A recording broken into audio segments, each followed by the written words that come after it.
PT Medco Energi Internasional Tbk telah menempatkan dana pelunasan pokok obligasi di rekening escrow perusahaan.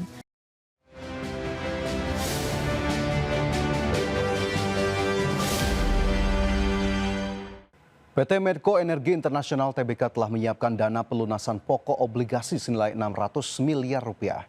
Pelunasan surat utang yang jatuh tempo pada 9 September 2026 ini dilakukan guna menjaga komitmen serta kesehatan keuangan perseroan.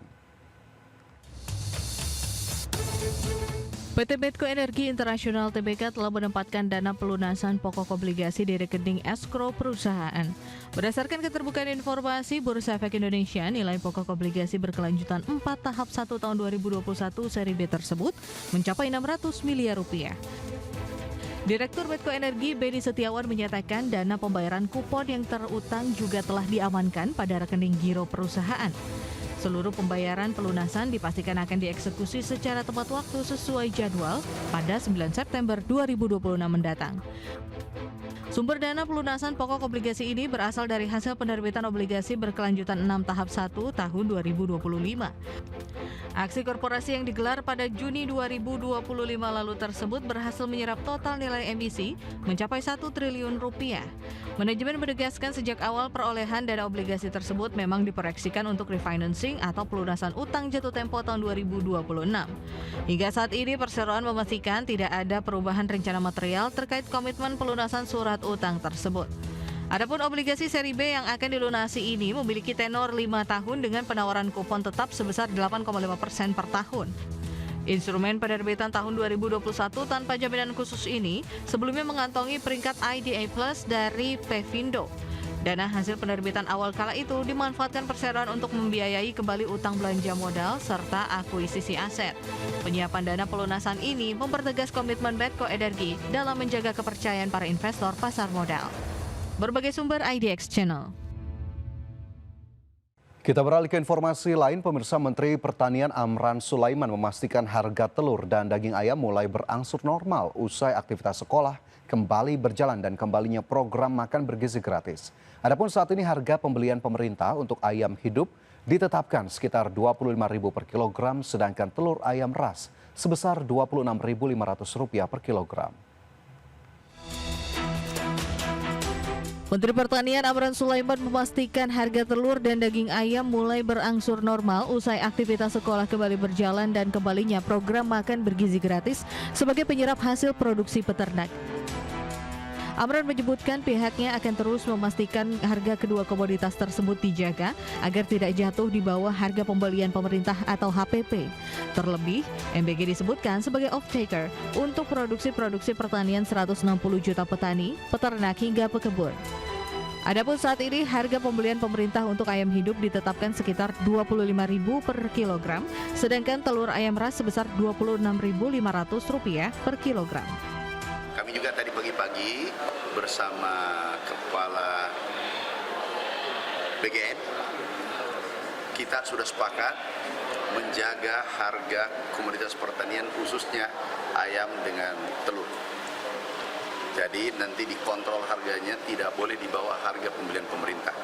Kami sudah sepakat dengan kalau harga ayam kalau tidak salah Rp25.000 per kilo dan harga telur itu 26,5 harga pembelian pemerintah. Mentan menambahkan nantinya pengawasan juga akan dilakukan oleh BGN. Kedepan, Dapur Satuan Pelayanan Pemenuhan Gizi pun didorong membeli kebutuhan ayam dan telur langsung dari peternak.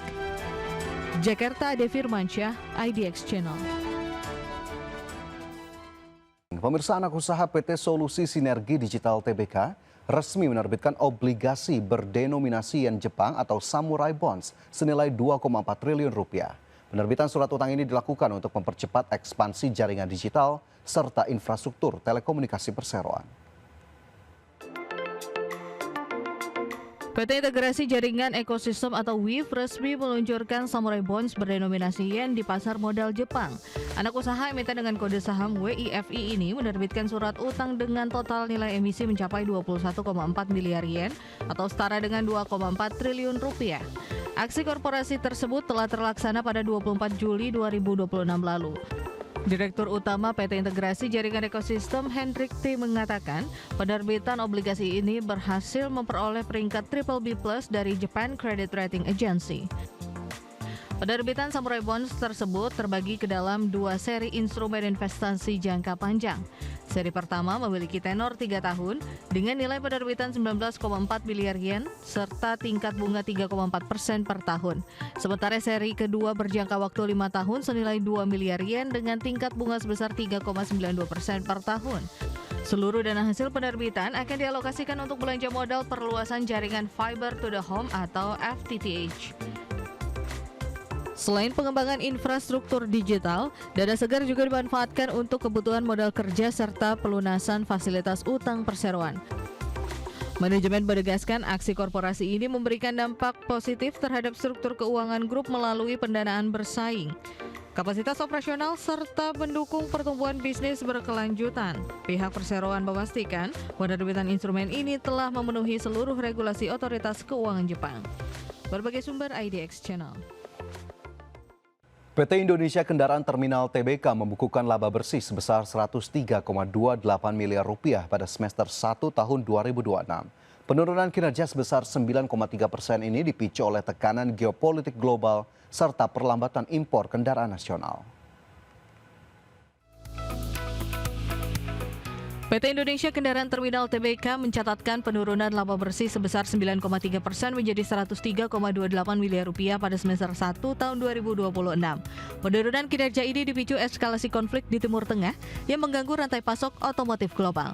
Kondisi tersebut berdampak langsung pada operasional Terminal Internasional Jakarta yang menyumbang 87% terhadap total pendapatan perseroan. Meski demikian, perseroan masih mampu menjaga margin laba bersih di level 24,98% berkat efisiensi operasional. Manajemen menegaskan bahwa kondisi keuangan perusahaan tetap sehat dengan status debt-free company. Hingga akhir Juni 2026, total aset anak usaha Pelindo Multi Terminal ini tercatat stabil sebesar 2,04 triliun rupiah.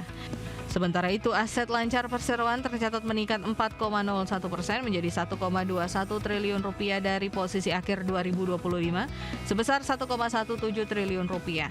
Direktur Keuangan Wing Megantoro menilai likuiditas yang kuat ini mampu menopang keberlanjutan operasional serta ekspansi bisnis ke depan.